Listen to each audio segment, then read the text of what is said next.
wood smells good. Wow, that's a crazy smell. Wow, I don't even know what that smells like. It's kind of like food, kind of like perfume. You know, it reminds me of when I was tent hopping, a bunch of chippy chips.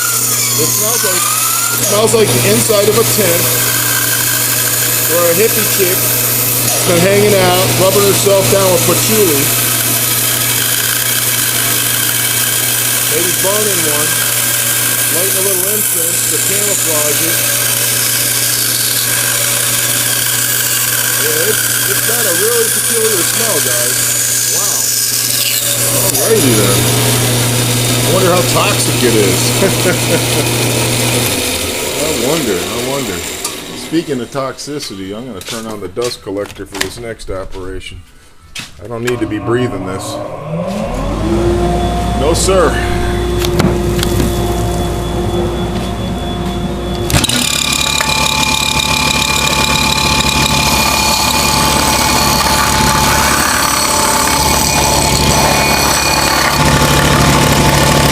As you can see, I could do this with one hand tied behind my back.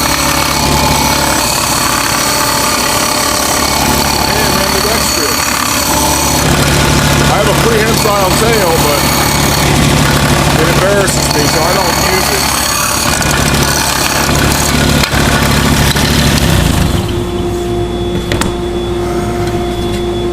Alright, get this thing cleared up. Oh yeah, now we're talking. This stuff sands really nice. Oh yeah, sands like a dream. It's not loading up the paper at all. That's awesome.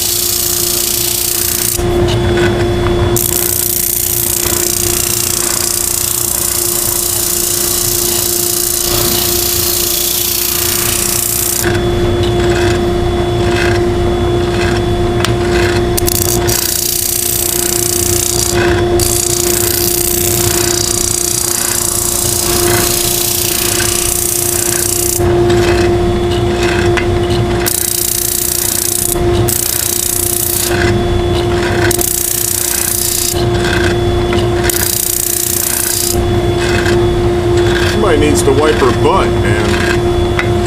Guess I better get on it. A little butt wipe in there with some 80 grit. You ever have to do that? You ever have to get the 80 grit out? When you get a hemorrhoid? Sand that thing back down. Get it flush with the bunghole.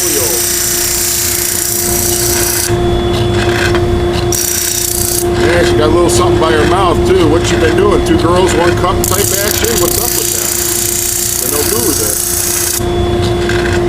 Oh yeah, we're getting there now.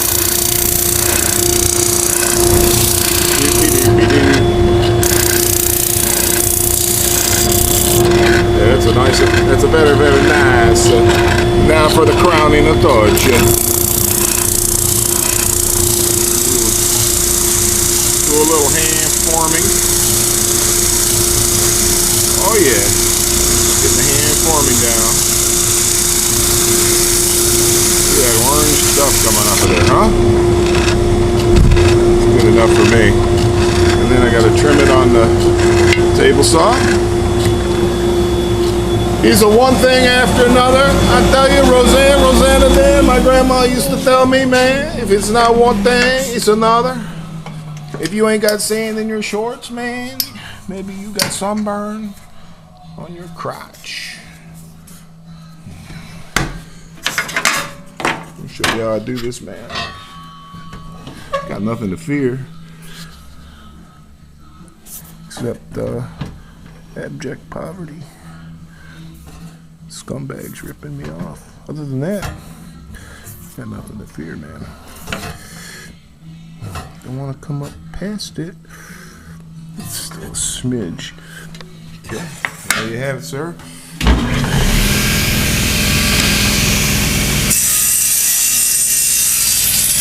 said, man, have no fear. Do not be afraid of your tools. The tools are your friends. tools. Tools make life beautiful for you. That's why, man, I could be wounded. I only have my support hand here, and I could still build shell preppers. So maybe I will get that Saiga 12. I'll just sell my right arm to somebody. See how I do that? See how that's done? No extra charge for the tutorial. Everything's free on YouTube. Except for that Google money. I love the Google money. Buy more ammo. Guys, I scored some ammo at Walmart. I couldn't believe it. They still have slugs. Foster slugs in stock. 15 for $11.26 plus tax. How's that, huh? And they finally got some more 12 gauge field loads, and they were totally out. I had to go to 2 Walmarts to find them, but I got another box of 100. And what else did I get? I broke down. I don't know why I did it, but I paid $15 plus tax for 20 hollow points for my 9mm. And I'll tell you what, I don't know why I did that. I guess I'm getting the ammo fear like everybody else. Getting afraid that I won't ever see ammo again. Guy at the Walmart near Roanoke told me that they had gotten 10 boxes of 22s, the 333s, the really crappy ones that nobody likes anyway. They got Winchester, whatever those things. Those things are garbage. You can pull the bullets out with your fingers. You can grab the bullet and just jerk it right out of the casing. It's garbage ammo. I haven't seen a Federal bulk pack of 22 in a couple of months now. And I've heard that it may be a few more months before we do. But who knows? That's why I like making the waxers, guys. Gives me something to shoot. I mean, they do cost $0.25 a piece, but what the hell? You know, all hobbies cost something. My hobby is blowing crap up.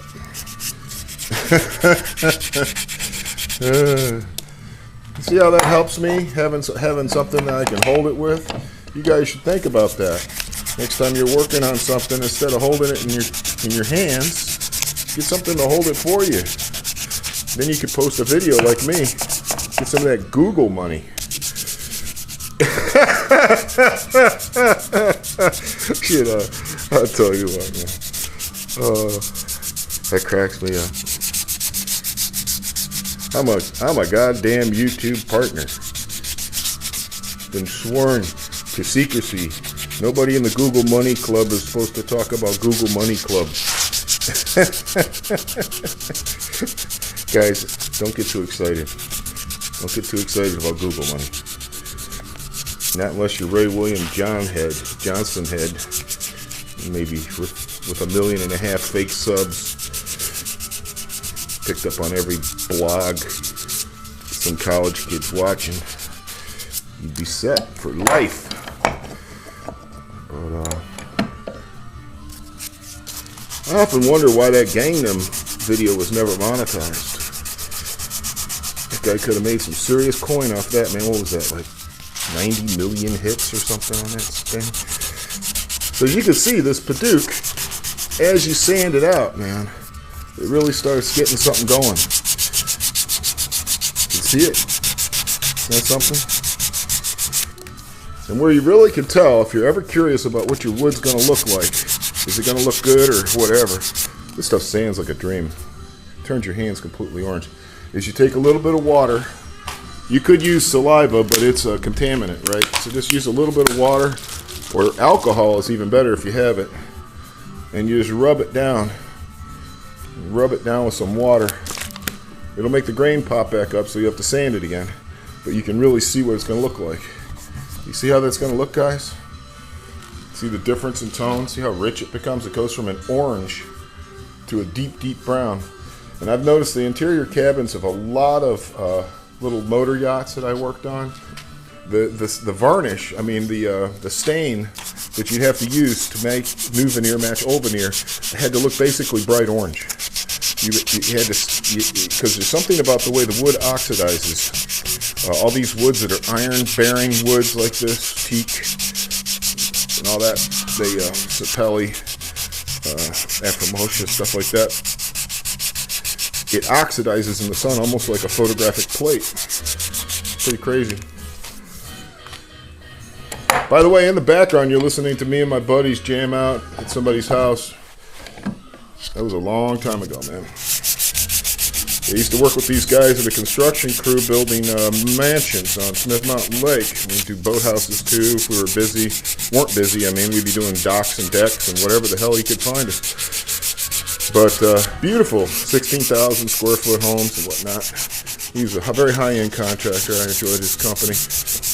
And the crew was great to party with afterwards. They were foosball fanatics, and there was this one guy that loved to have parties at his house. An older guy that was a bass fishing guide. That's a hell of a job, isn't it?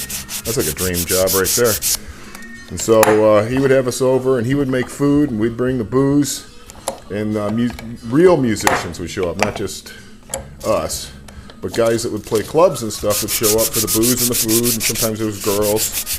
We'd have music, and I'd bring my bass and my cabinet and keyboards, and I had a little computer I'd set up as a digital video recorder, and an audio recorder, and I would just get everything. I still have it. I've got a Tascam 4-track, and I've got a bunch of mics and cables and booms, and I just mic the whole room and get a nice balanced stereo input and save it as a WAV file. So I've got all these old jams from when I was hanging out with my buddies. They were really some good guys, man. But I couldn't hang with them. Yeah, having this back surgery stuff is, I can't hump and tote like a young guy, and that's what they need. They need guys that can hump and tote. You know, you can't just be, oh yeah, I'm an expert professional. I don't do any real heavy lifting. I just put in a nail once in a while. You know, no, you're lifting 16-foot long 2x12s that are pressure treated that weigh about half what you weigh. And after a couple of them, I can't walk. I literally, my leg draws up like a T-Rex arm. So I had to leave that be. But it was an interesting time. I like hanging out with construction crew guys. There's more to these guys than you think. You know, you see them, and they all look like a bunch of pirates, sunburned, and sunglasses on, and bandanas, and tattoos, and chain smoking. And the minute the clock hits 3:30 and it's time to go home, the beers get cracked open, and there's all that. But there's also, these guys have a wealth of knowledge that'll be lost when that style of construction's over. These guys know things that I don't know for sure about how to build homes, because I'm a boat guy. I don't do homes. But I trim them out, you know. To me, it's all the same. You just got to make it look beautiful. Problem is that I was too slow for a lot of those guys because I was too meticulous, and you can't be meticulous when you're building a home. I don't even care if it's a multi-million-dollar mansion. You can't be meticulous. You'll get fired. So, isn't that a gorgeous looking thing? I know this is a super-duper long video, guys. But, hey, I don't think I've ever really gone through the whole steps from to this. Now, we're going to move over here to the router, which I can't do one-handed. But basically, I hold the router upside down like this, and I run my piece against it. It'll only take a second, so...